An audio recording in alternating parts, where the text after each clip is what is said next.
Like a Starfleet cadet facing the Kobayashi Maru simulation, sometimes in a video game you find yourself in a no-win situation where the only outcome is a bad one. Unlike that cheater pumpkin eater James T. Kirk, however, you can't sneakily reprogram the game to give you a better ending. You've just got to play the game, make your choice, and live with the consequences no matter how bleak. Join us now as we ponder the games that had multiple endings, sure, but all of those endings were bad or bad and sad. Now watch out for spoilers for these whole bunch of games.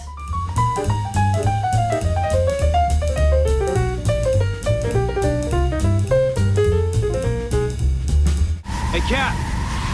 Captain Walker! What is it, Lugo? Got a situation, sir. Mission critical? No, sir. Then take it up the chain, Sergeant. Roger that. Lieutenant Adams. I hear you, Sergeant. What's your status? Status is chafed, sir. You say chafe, Sergeant? Yes, sir.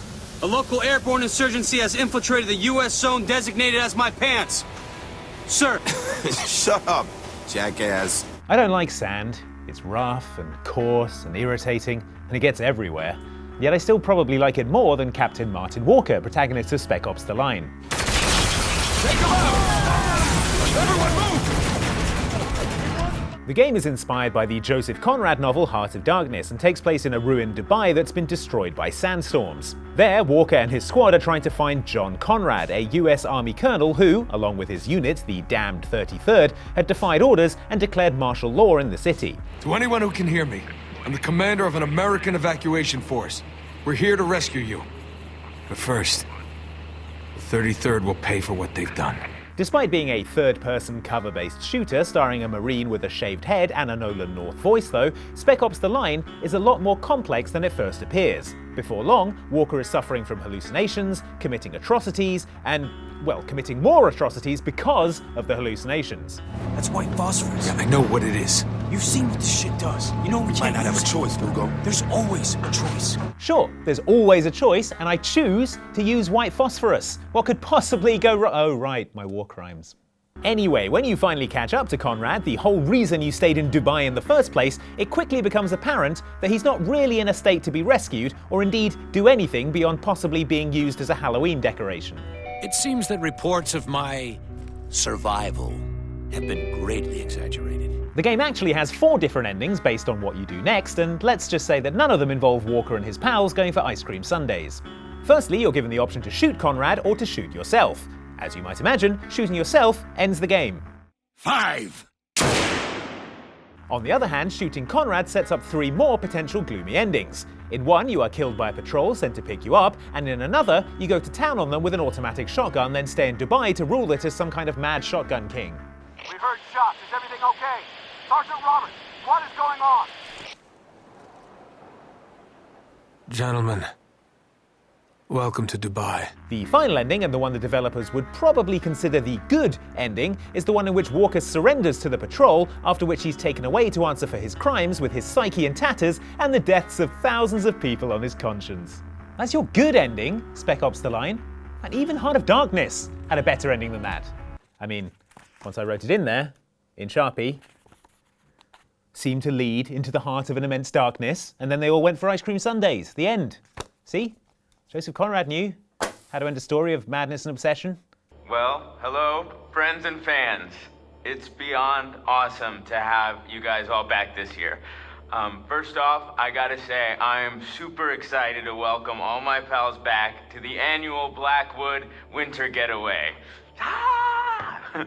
Until Dawn is an interactive horror movie in which young adults are menaced on a mountain by supernatural cannibal monsters. Oh, you're not real! Also, one of them is Mr. Robot, off of Mr. Robot. That's not who he plays in that show. What?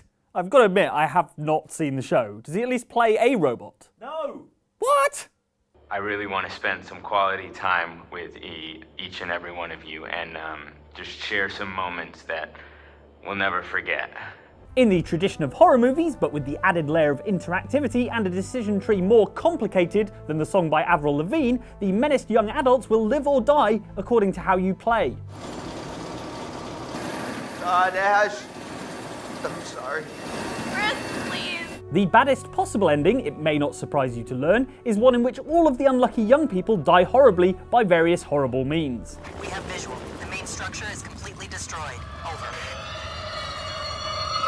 I'm seeing something. There is still no sign of any survivors. Worst winter vacation ever. Yet Until Dawn's best ending, in which everyone survives and you get the trophy called They All Live, still manages to undercut its own ostensibly happy ending. We have visual. The main structure is completely destroyed. Over. Hold on. I'm seeing something. It looks like there are survivors. In this ending, the playable characters stay alive until the credits roll, but stick around and you'll learn that even though poor Josh Washington, played by Rami Malek, aka him off Mr. Robot, doesn't have his skull crushed by his monster sister... Oh, you're not real! No, you're not! Ah! Yeah, that. Even though not that, and even though Josh has survived, he's gotten stuck underground where he's lost his mind and become a gross cannibal monster himself, eating human heads and whatnot. I have a visual on a survivor. One survivor, repeat. Is that? Stay back! Stay back! No! Stay back! As a wise woman once sang, so much for my happy ending. A wise, wise woman. This is my storm. I caused this. I caused all of this. The branch of philosophy known as ethics has a thought experiment, a very famous one called the trolley problem. And it's not just when you're in the supermarket and your shopping cart has a wonky wheel. So there's a tram and it's going to run over and kill 5 people tied to the track ahead. Or you can pull a lever to divert the tram, but then it's going to run over 1 person tied to the other track. The main philosophical question is 1, who the heck is tying up all these poor people? And 2, which is the more ethical choice? Time-travelling teen drama Life is Strange complexifies the problem further still by substituting the 5 tied-up people with the population of a small Oregonian town, and the 1 tied-up person with the girl you probably love most in the whole world. There's so many more people in Arcadia Bay who should live. Way more than me. Don't say that. I won't trade you. You're not trading me. Maybe you've just been delaying my real destiny. Life is strange. Life is sucky, more like. Your ultimate choice between sacrificing Arcadia Bay to a supernatural storm or letting Chloe Price get killed in a bathroom gives rise to 2 possible endings, neither of which is the upbeat feel-good finale it sounds like.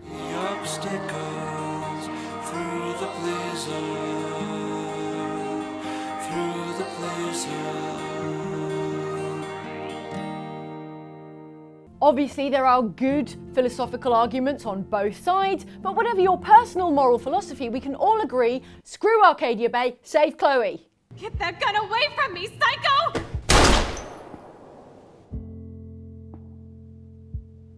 Ah, I see you're from the classical utilitarianism school of thought, you number-crunchy morality robot. Blood leather. Deal with the boy. In Star Wars The Force Unleashed, Darth Vader's secret apprentice Starkiller has a lot of difficult decisions to make, such as how many times to spin a struggling stormtrooper before flinging them off into space, or what colour lightsaber to impale a stormtrooper with, or how many times to catch a falling stormtrooper before finally letting them fall to their death.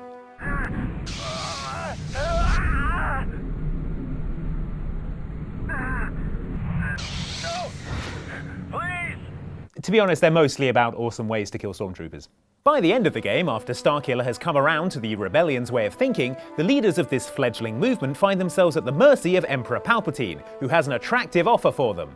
He will be interrogated, tortured.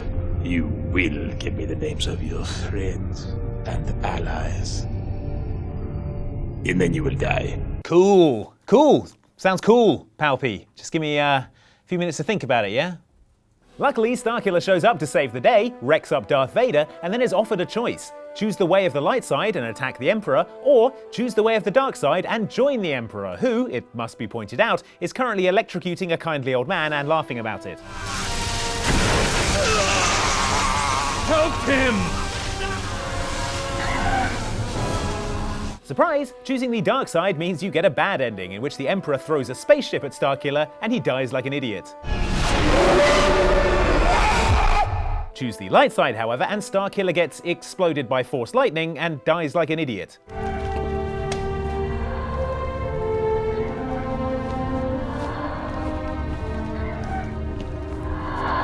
He is dead. Then he is now more powerful than ever. Is he, though, Palpatine? Seems pretty unpowerful to me. Hey, Starkiller, you suck. See? True, in this ending, Starkiller's sacrifice makes him a martyr for the Rebel Alliance, and they adopt his symbol as their own, but that doesn't help old Starkiller, does it? What with him being dead and all. In fact, none of the rebels seem to remember him at all further down the line. It's the bloody First Order who go around naming bases after him.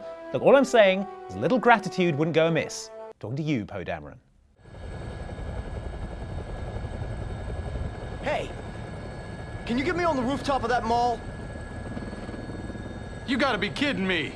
It's a truth universally acknowledged that no piece of zombie fiction ever has a happy ending, so we weren't holding out much hope for any of Dead Rising's 6 possible finales. But it's equally true that in video games, doing everything you're told to do in your objectives list nets you the best ending, right? Them's the rules. That's why in Dead Rising we dutifully solved all the cases, talked to Isabella at 10 AM, and then got Frank to the heliport in time for a ride out of there and presumably a 100G achievement called Mike, You Are the Best. I will accept a 50G achievement called Mike, You Are Great. I'm a pretty magnanimous guy. But instead of a triumphant return to civilization and a Pulitzer Prize for photography, Frank's helicopter pilot buddy Ed gets bitten by a zombie and crashes, and Frank gets himself infected with the zombie virus. You did it! You did it! Yeah! You then have to fight your way through overtime mode, and Frank finishes the game screaming at the sky while surrounded by an overwhelming crowd of the undead.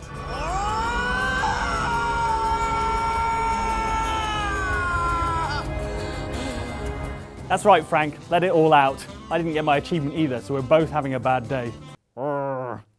Believe it or not, that's the canonical true ending of Dead Rising, even though it's more of a downer than an all Radiohead mixtape.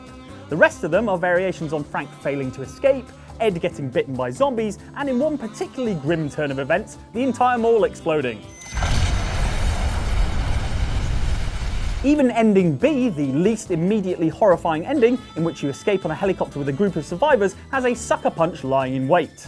Hey, Fred! I told you I'd come back for you! Just as you're busy high-fiving yourself, it's revealed that although you've escaped, zombie outbreaks occur in cities across America, presumably killing hundreds of thousands of people. You know, normally when you kill that many people in a video game, you get some kind of achievement. Mike! Oh, alright, fine.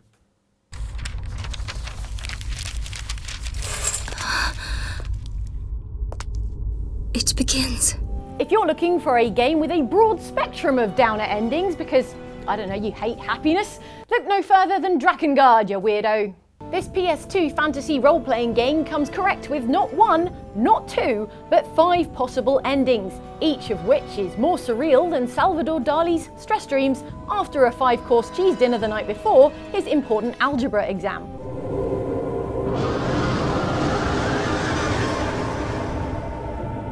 Will you forgive me now, Mana? The endings are hugely diverse, united only by their surrealism and the shared themes of what we like to call the 3 Ds of Drakengard. That's death, disaster, and the degree to which the human race is doomed. Oh wait, that's 4. The 4 Ds of Drakengard.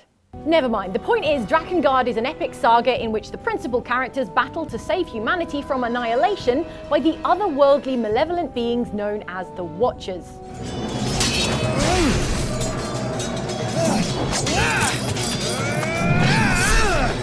And at the end of this epic saga, depending on which ending you achieve, you will be rewarded with either a whole bunch of dragons out to destroy humanity, also your dragon friend is dead, or a whole bunch of angel monsters out to destroy humanity, also your sister is dead,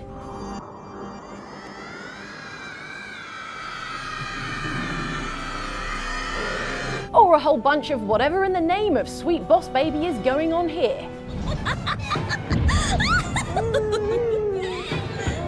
Let us become one, my beautiful children. That is some dead-ass Attack on Titan nightmare fuel. Right there is what that is.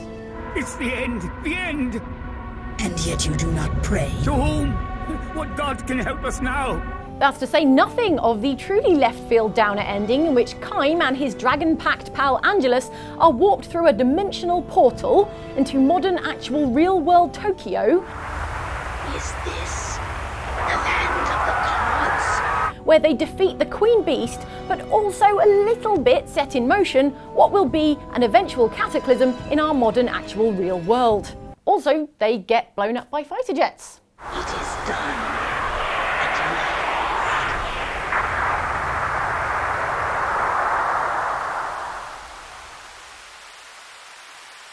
When the only ending that even approaches a good ending involves a tiny child begging to be killed. Kill me! Kill me! If you don't, I'll do something. And then your dragon friend sacrifices itself while you cry. You are the first and the last of your kind to know my name. Then we're confident when we say that Drakengard just doesn't do happily ever after, because, like, that's for Disney, and also Max and Chloe in my correct version of Life is Strange. Don't at me.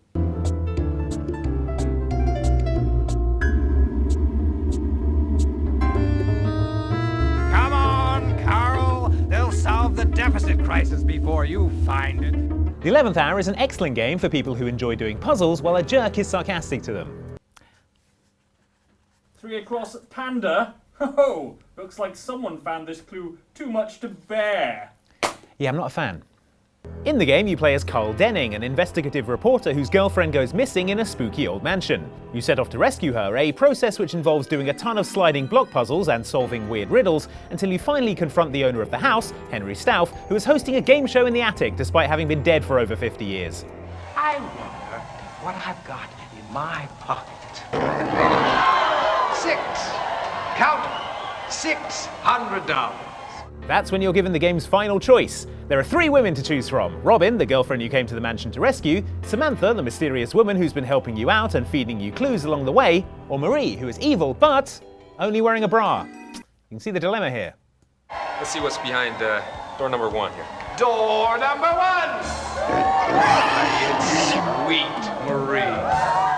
Obviously choosing Marie gives you a bad ending, although I don't think anyone was prepared for her to turn into Stauff mid-sex and then chow down on Carl's ribs, because what? Sure you wouldn't like a bite? After all.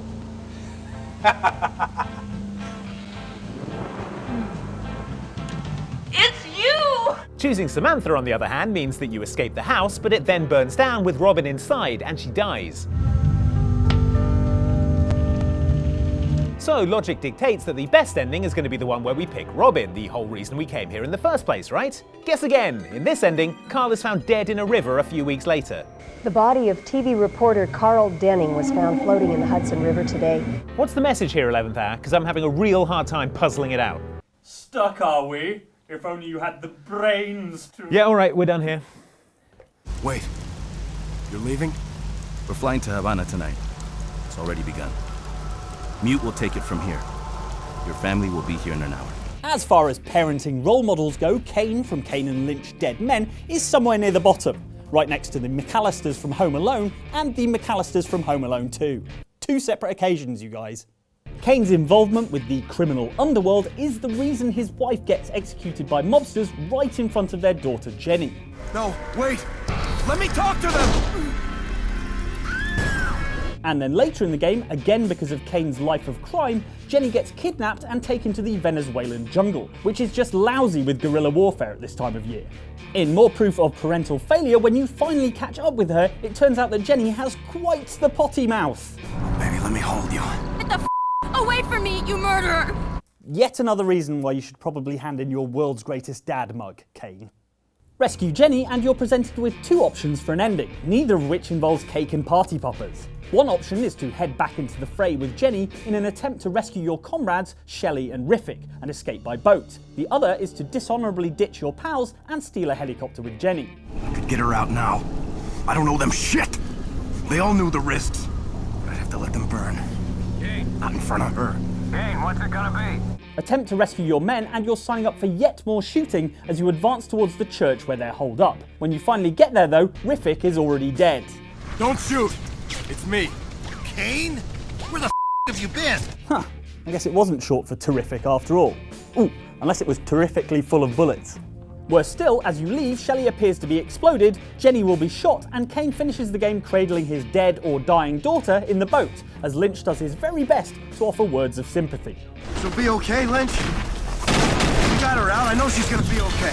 Fuck you, Kane. Choose the other ending though, where Kane escapes in the helicopter and Jenny will definitely survive, but she'll be so disgusted by her dad's cowardice and betrayal of his comrades that she'll probably never speak to him again. I hate you. You're exactly like they said you are. A traitor. Teenagers, eh, Kane? I'm just kidding. You're a terrible father.